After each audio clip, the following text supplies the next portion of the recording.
Stand here? Okay, I got you. All right, there we go. Okay. Okay, everybody, welcome to Troika Gallery, and thank you so much for coming in the opening of The Stillness of Time, which are the new evocative paintings by Kevin Fitzgerald. Both Laura and Jennifer, who own the gallery, are very sorry they cannot be here. Jennifer is in the midst of unveiling a portrait up at Johns Hopkins, Kennedy Krieger, of the CEO, and it's happening right at this very moment. And she said, can you believe the unveiling is at the exact moment of Kevin's show? So Jennifer is also out of town. She has many family obligations and she couldn't make it. So tonight is the Fitzgeralds hosting the Fitzgerald. We have Wendy Fitzgerald, Kevin's lovely wife. I am Peg Fitzgerald, the gallery manager. My husband, Matthew Fitzgerald, my daughter, Bernadette Fitzgerald, and bartender's son, Garrett Fitzgerald, and no, we are not related. We have a big family. Thanks, thanks, sis. Way back in the old country, we were all connected at some point. So with that said, I just want to say, wow, Kevin Fitzgerald in person. Geez. And he's quite the legend. He's been a painter for over 30 years. He was a student at the Corcoran School of Art in D.C. and the Maryland Institute College of Art, and studied extensively with Rao Middleman, another legendary painter. He has an MFA from George Washington University, and he has traveled the lands observing the lights and the moods of these beautiful scenes. His landscapes are collected by Oprah Winfrey, Barack Obama, Kelsey Grammer, the actor, journalist P.J. O'Rourke, and now you, you have the opportunity to be a collector, Kevin Fitzgerald, and without further ado, please give a warm welcome. Thank you. Thank you.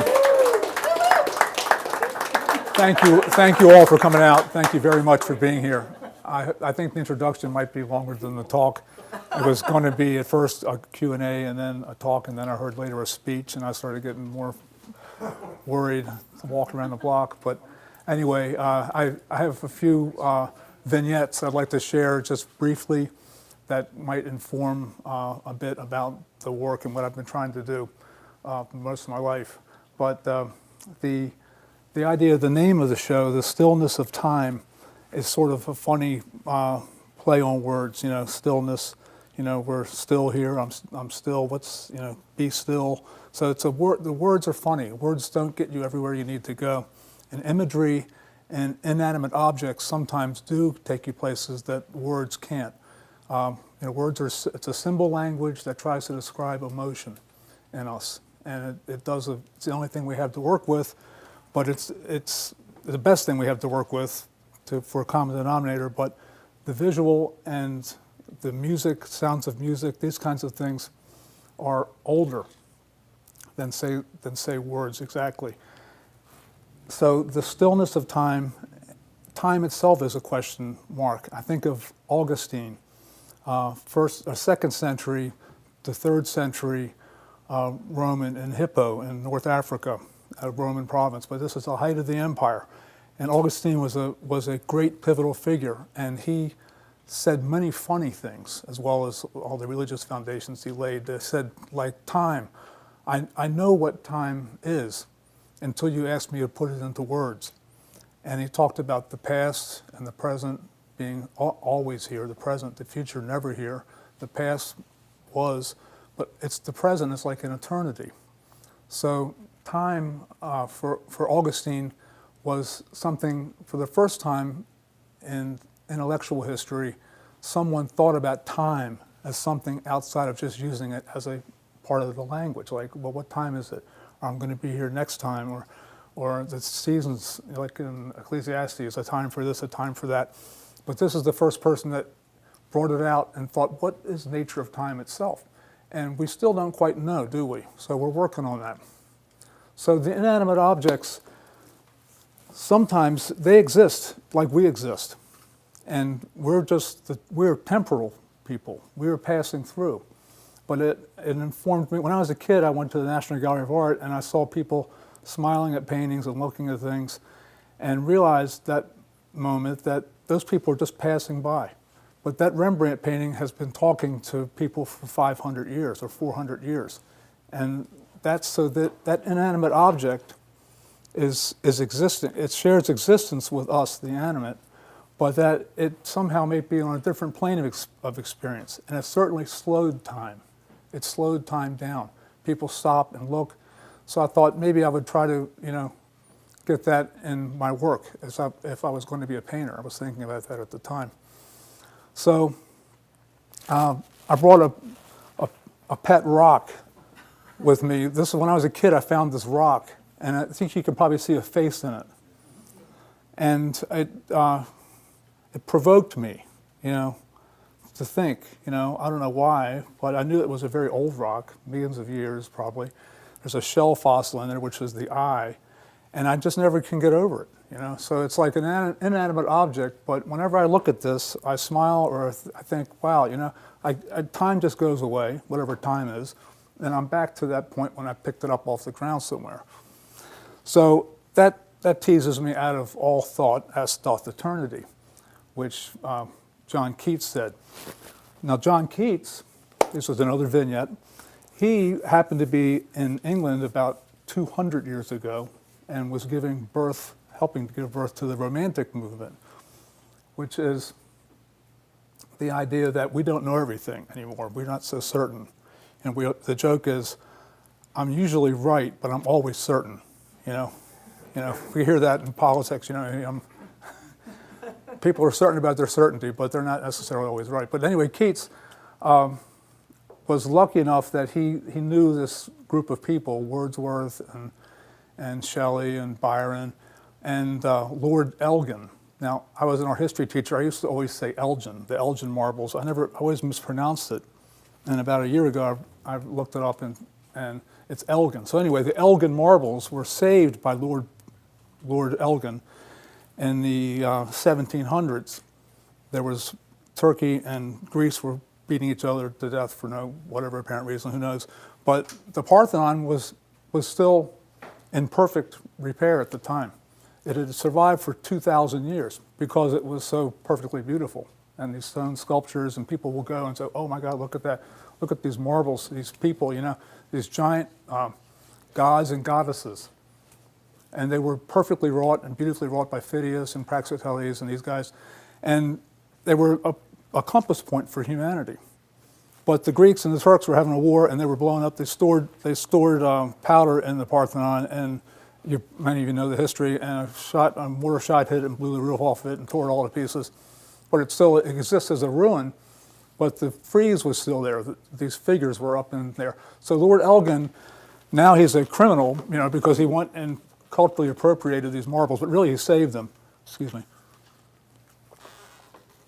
And he brought them back to England. And one of his buddies is John Keats, this great poet. And this funny little side story I recently came across is that he stored the marbles in a little greenhouse on his estate and let Keats come in there. And so John Keats would go in to this greenhouse filled with all this Greek statuary that no one had ever seen and was by himself. So he stood still before it.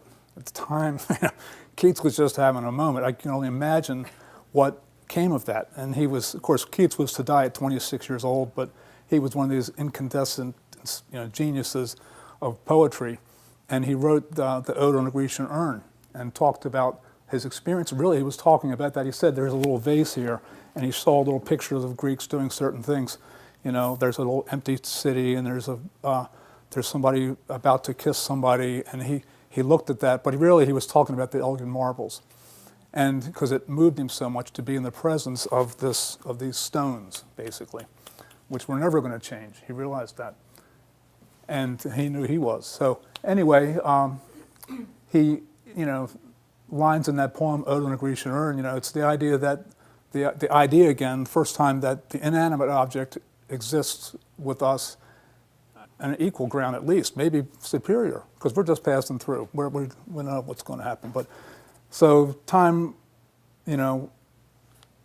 Time writes no wrinkles on thine azure brow, since as dawn's creation beheld thee, thou rollest now. Now that's a romantic poet, Byron, talking about the ocean. Time writes no wrinkles on thine azure brow, the blueness of the ocean. Since as dawn's creation beheld thee, thou rollest now. It's always going to be, it's like the respiration of the planet. And then Keats wrote, after spending days in contemplation with these marbles, he wrote, what did he write? Bold lover looking for your kiss. There's this picture of this guy reaching for the kiss of the fair maiden, and he can't quite reach it because it's trapped in an image. And so it's never going to happen. He's never going to get it. And they're never going to find their love. But he says, fear not, forever wilt thou love, and she be fair.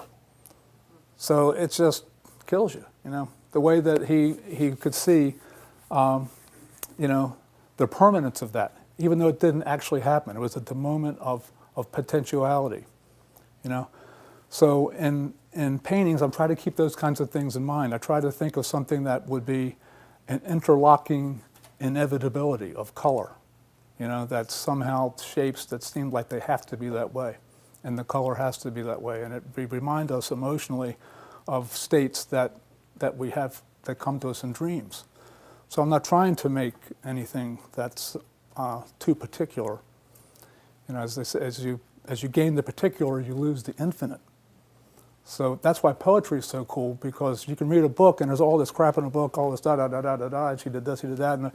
But in a poem, you've got to really use the language and just pare everything away. And just this essence comes through. So at the end of Keats' poem is, one old age this generation shall waste. Thou shalt remain in midst of other woe, a friend to man, who shall proclaim beauty, truth is beauty. That's all you know on earth and all you need to know. So this is coming from a 26-year-old genius, and he quickly died after that. But that's the kind of movement that happened because he was made to stand still. So time, to me, I've discovered later in life, is that if I don't do anything all day long, time goes by nice and slow. When I start moving through space and start doing things, time just goes away. It just goes away. So to be still before something, it says that in the Bible, be still and know that I'm the Lord. But to be still by the still waters. Stillness is an important visual concept for us to entertain, to keep us healthier, I think, rather than to be so turbulent, So I could go different directions with it, but when I was 10 years old, about the time I found this rock, I built a stone wall in the woods with some friends of mine in the woods in D.C., which is a beautiful park, Fort DuPont Park, Fort Davis Park, and it's exactly the same as it was. This is 55 years ago. But the park is not going to be touched because it's just, it's preserved. It was an old Civil War fort, but it's maybe 2 square miles of real estate right in southeast Washington. And I went in there and with some friends, with one friend in particular, Donald Freeman, and we built a stone wall about 20 or 30 feet long, worked really hard on it for 2 or 3 days. I don't know why. We were building a defense or something, they were going to get us and we were going to play guns or whatever. And I built this stone wall. And, and then we left and we moved, but I've forgotten about it. But every once in a while I remember, I built that wall back there. And my brother and I, about 2 years ago, went back to D.C. with bicycles on our cars and decided we would ride around the neighborhood like we were kids and the neighborhood's the same.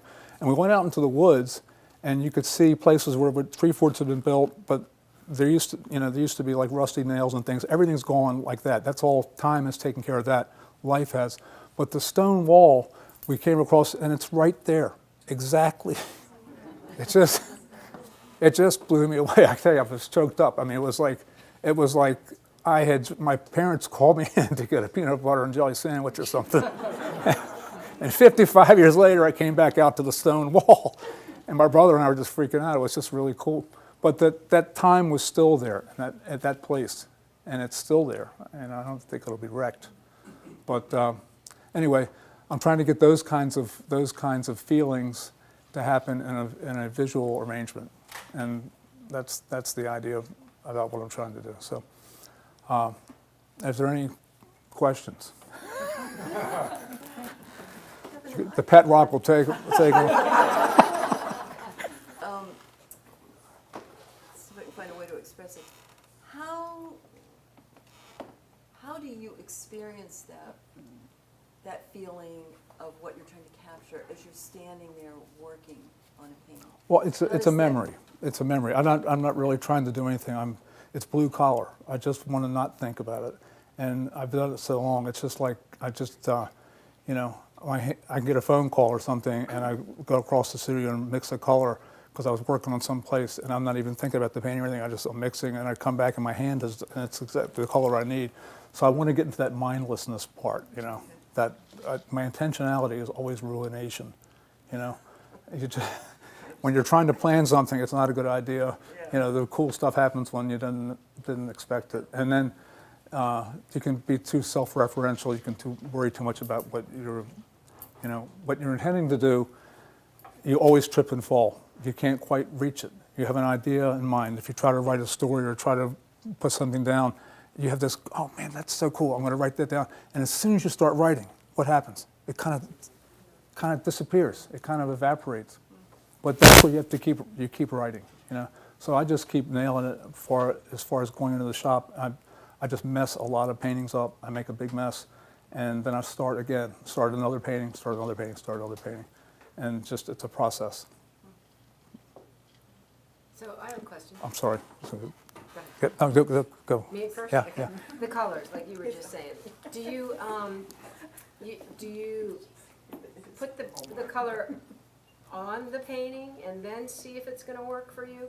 Or do you mix it and see if it's going to work? Or do you do, I guess, maybe a little bit of both? It's a little bit of both, but I push it around and try that I can destroy my intentionality by shoving the paint around and making a mess, and then finding something that accidentally happens in the arena of the rectangle, and then something emerges that you couldn't plan for.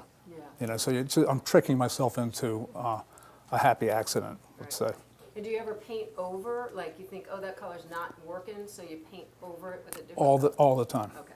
And the paintings that come out of this gallery that come back to me, I will look at them and say, well, what happened? And it's like a dialogue, and I'll start around the studio, and one day it'll tell me, well, you need more blue over here. So there's a dialogue that goes on.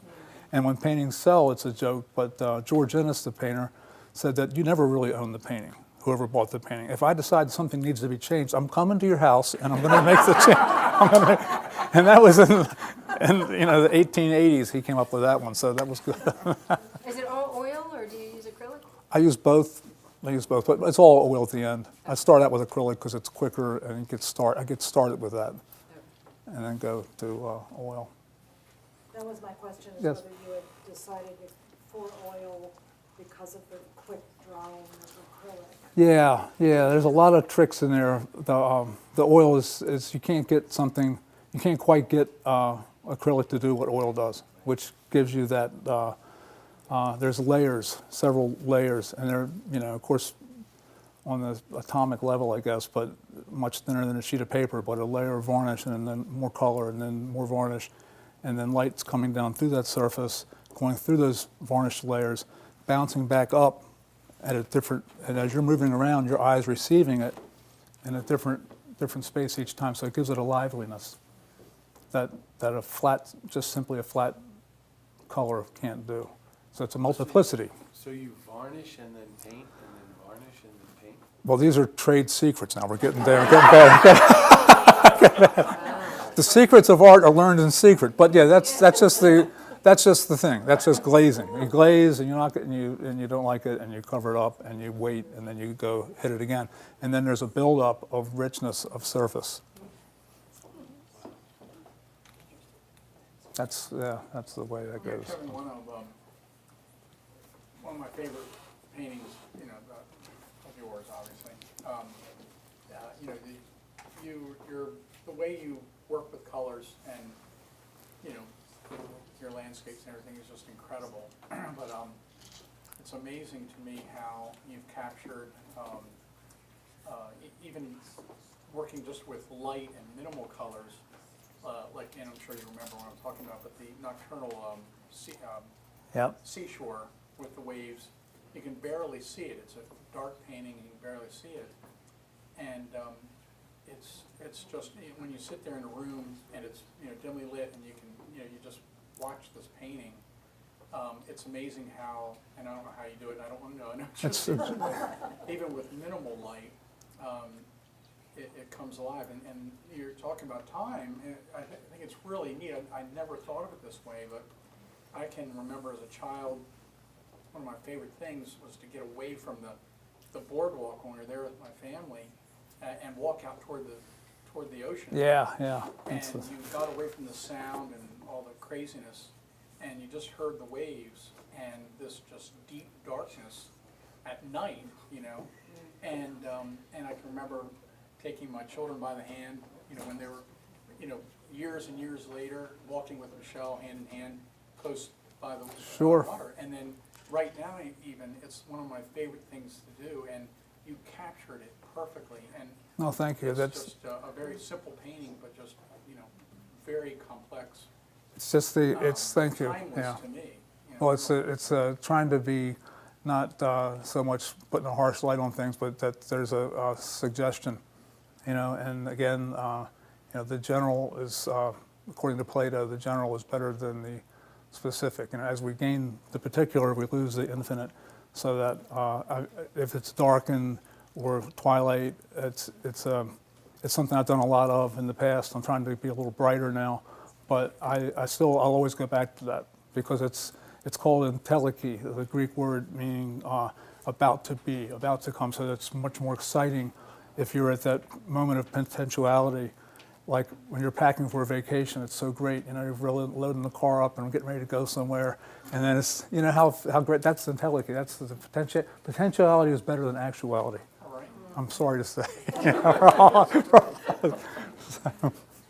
Kevin, I enjoyed your discourse on time and what it means or what it doesn't mean. I think it means less than we think it does, which I believe is what you're trying to get at. And this reminds me of a very famous painter who was commissioned by a very rich merchant in Milan to do a portrait of his new wife, Lisa Gioconda. Now, you know where I'm going Yeah. with this. And so he started doing the painting, and he never quite had it right. And he kept working on it, 35 layers presumably of oil paint, some so thin they were almost not there even after he painted them. And he had that painting when he. And he kept the painting. You talk about you never own a painting, so he kept Right. the painting with him for 13 years, traveled with it from city to city in Italy and France, and never gave it to the owner, and it was with him in the studio when he died. Of course, you know which painting it is. And so That's what great. happens Yeah, when it gives me someone good chills. Doesn't think Yeah. about the material, but thinks about the mystical, how I can make this time stand still, which of course it today does in the Louvre. Right. He was one of those guys like Augustine. To have an original thought is a very difficult thing. Originality is the rarest thing. So that he's one of his one of his original thoughts was, of all the things in the world, nothing is the most interesting to him. That there's this and this, but what about the space in between? And he intuited the idea that there's something else going on that's holding all these things in space. And now we're still trying to figure out what dark matter is and all this, that it's 2/3 or 3/4 of the universe is something that it's totally incomprehensible to us. But to have that leap, that's the hope of the human mind and the human experience, which once in a while along the path of history, there's these stars like Augustine, Leonardo, and then they point the pathway, So and time is this. It's a construct. I think it's a construct. I mean, of course, we're all aging, but it's just so what? That's not time, That's just an organism getting older. It's not there might not be any time. According to Augustine, there might not be. I recommend you to read. He suspects that it's not. At the present, Sort of Hawking and Einstein at the time may just be so relative it doesn't exist in nature. There is no time. We make time. Well, I'm trying to slow time here, that's for sure, with artwork. At least do that. But any other questions? Thank you for that. I'm curious if you have particular artists that you